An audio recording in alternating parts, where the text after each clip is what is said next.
โดยโอเคนะทุกคนเนาะเปิดภาพมาในมื้อนี้ก็อยู่กับสาวโสดเพิ่นเนาะก่อนอื่นทางสารน้อยก็สิขออนุญาตถามข้อมูลเพิ่นก่อนทักทายน้องเพิ่นก่อนเนาะโดยสบายดีเด้อน้องหลา ส เด้ บาย อ ดี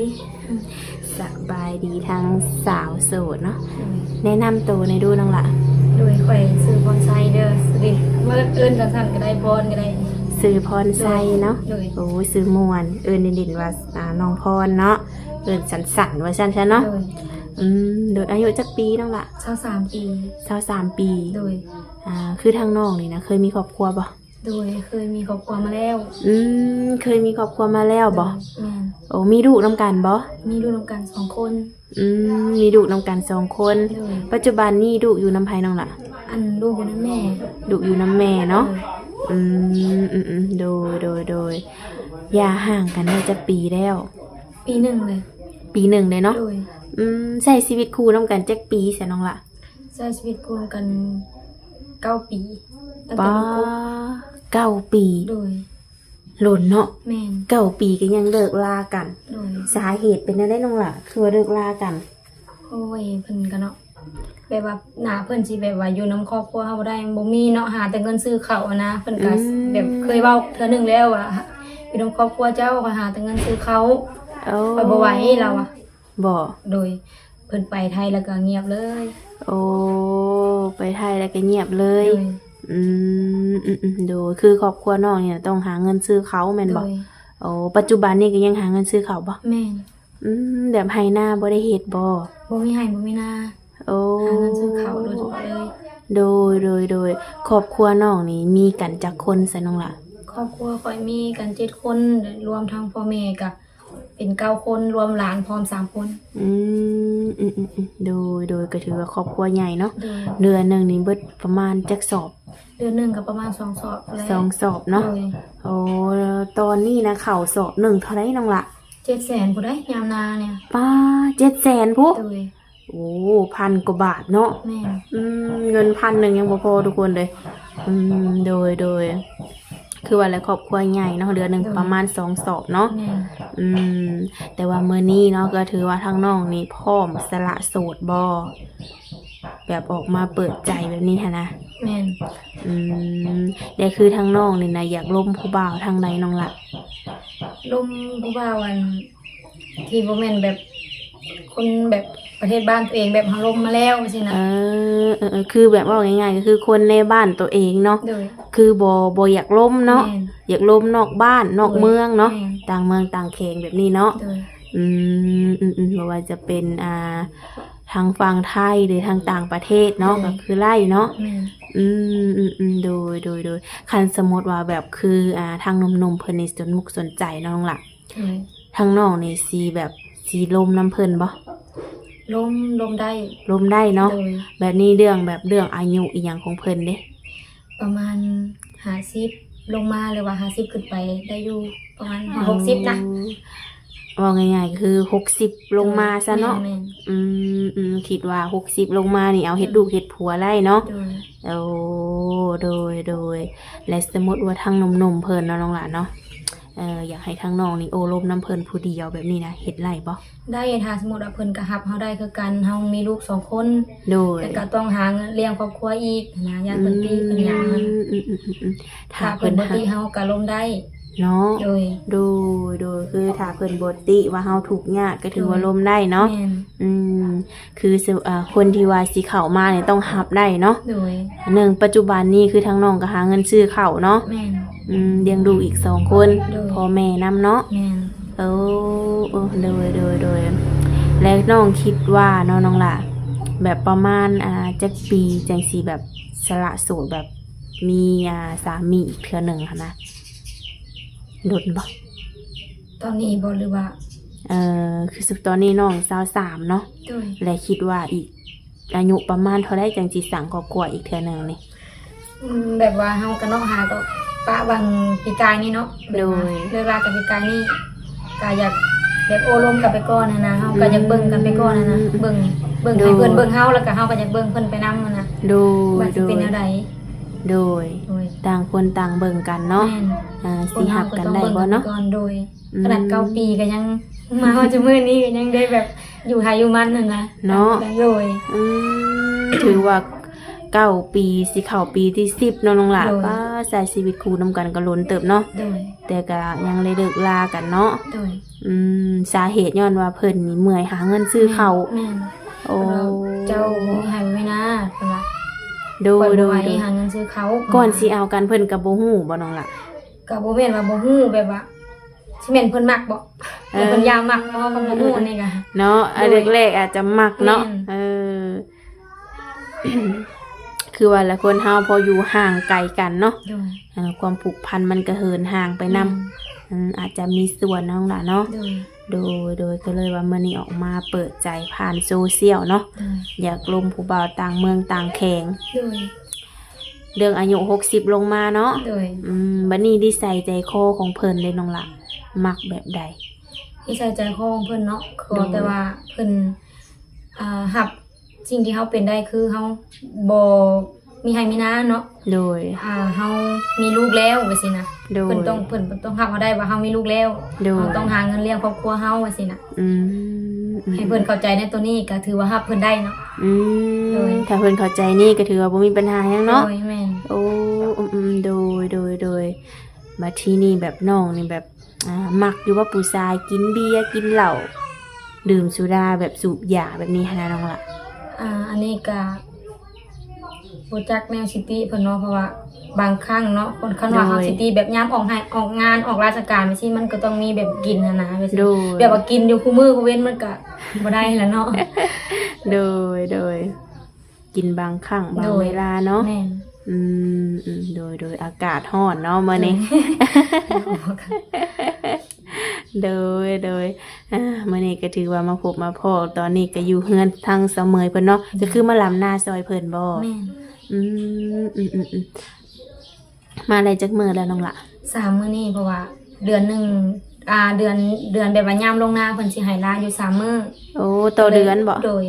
อืม บ่ยามลงนาเด้ บ่เฉพาะยามลง โด นาย แม่นแล้วยามลงนา แค่3มื้อ แม่นและก็เพิ่นมีให้พักวันอาทิตย์ คือปัจจุบันนี่น้องเฮ็ดเวียกเฮ็ดงานบ่ แม่นไป เฮ็ด วียก งานหยังน้องล่ะ งานยูนิคอร์น โอ้โรงงานนิคอน โดย เขาเฮ็ดงานได้หล่นแล้ว เฮ็ดงานได้เดือนปลายสิฮอด2 เดือนแล้ว อืมเป็นอะไรเงินเดือนโอเคบ่ ก็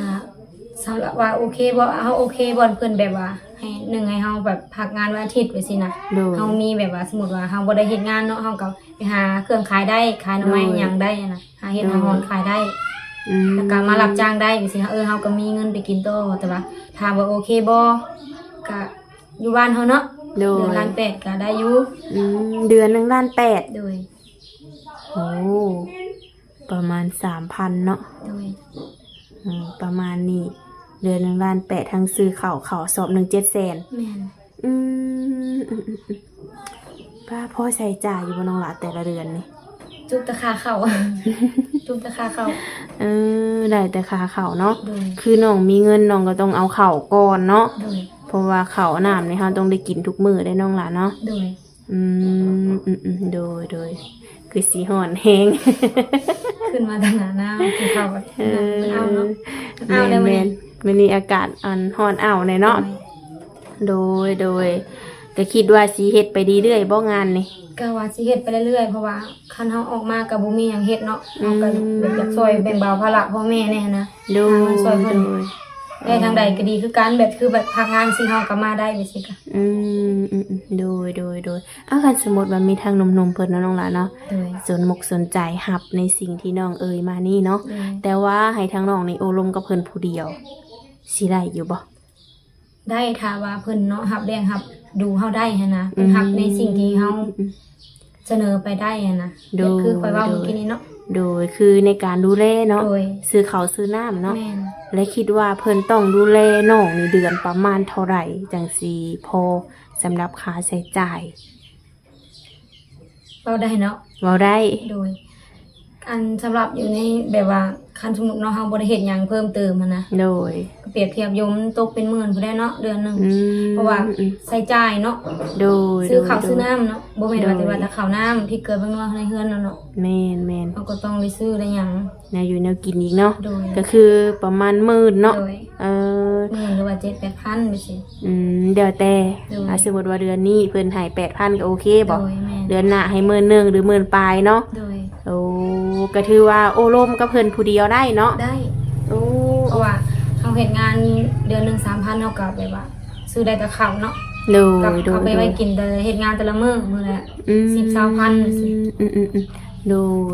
ยถือว่าน้องนี่ก็สู่ชีวิตแฮงเนาะ โดย โดยก็คือได้ค่ะ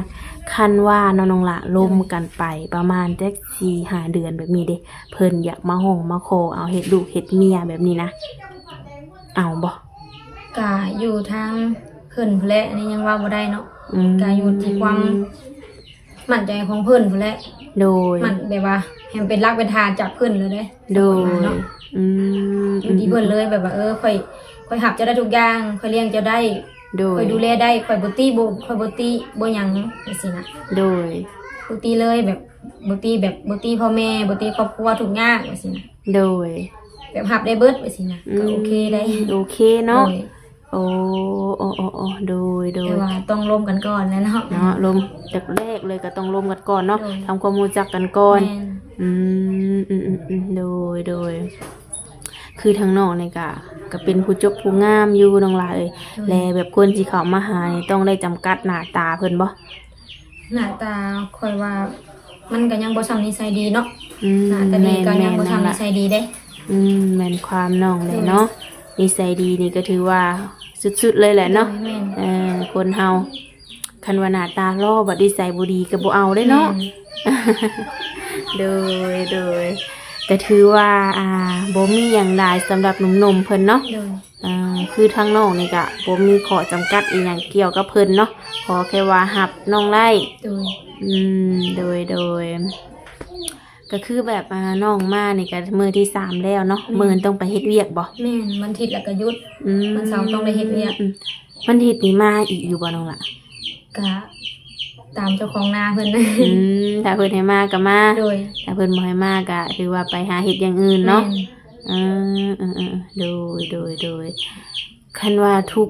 แต่ละอาทิศเนาะน้องล่ะที่น้องพักค่ะนะ โดย น้องพักพรบ่หรือว่าไปหาหยังมาขาย ไปหาหน่อไม้ขายได้วันทิศน่ะคันเฮ็ดออกค่อยก็ไปหาเฮ็ดขาย บ่ โดย โอ้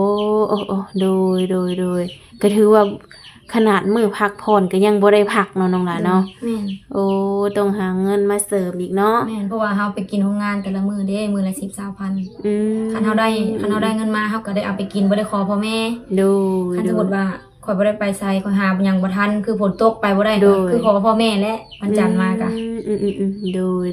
ยก็ถือว่ากินนี่กินอยู่เองบ่อยู่งานนี่นะ เพิ่นเลี้ยงแต่คาบเที่ยง โอ้เลี้ยงแต่คาบเที่ยง โดยมื้อหนึง แต่ว่าคาบเช้าคาบแรงนี่เฮาเองเนาะ แม่น แบบเฮ็ดงานก็บ่ได้มี OT บ่น้องล่ะ มีโอเค โอ้แบบรวมทั้งโออีหยังนำนี่นะเดือนหนึงฮอดบ่2 ล้าน แบบว่าโอที่นี่เนาะเพิ่นสิไล่เฮาชั่วโมงละ10,000มันมี3ชั่วโมง โอ้ เฮ็ดตั้งแต่5โมงไปจนฮอด7โมงก็ได้เลิก โอ้ชั่วโมงละ 10,000 กีบ โดย โดยสิแบบรายเสดียแล้วก็ถือว่ายังบ่ปานใดเนาะ โดย ก็คือว่าแล้วเฮ็ดอยู่บ้านเฮาเนาะ โดย ก็พอได้